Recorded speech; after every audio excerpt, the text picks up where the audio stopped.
ఊరోళ్ళంతా సందాలేసుకొని ఈ శివరాత్రికి సతీష్ కి కాసులేయండా. ఈ ఊరికి టీవీ తీసుకొని వస్తాడు. ఏం శివమ్మా నీకేం క్యాసెట్ కావాలా? పెళ్లి పుస్తకం సినిమా ఉంటే తీసుకుందా. ఉన్నాయా?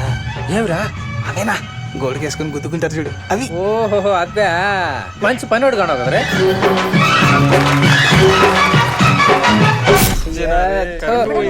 పురుగులు వాడా సరైన సమయానికి కరెంట్ పోయి వచ్చింది.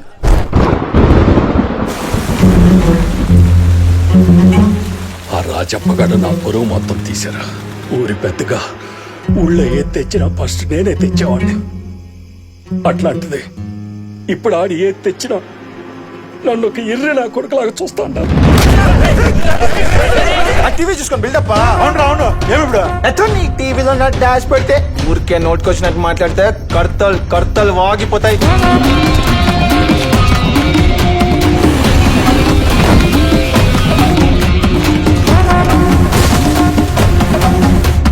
నీకేనా చెప్పేది రాజప్ప?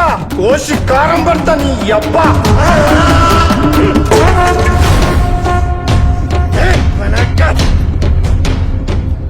సతీష్ గారు అడ్డుపడితే ఏంది పరిస్థితి? నా బతుకులో సతీష్ గారు నా రాగుల వ్యాపారం ఏందో రేపు న్యాయం రోజు చూపిస్తా.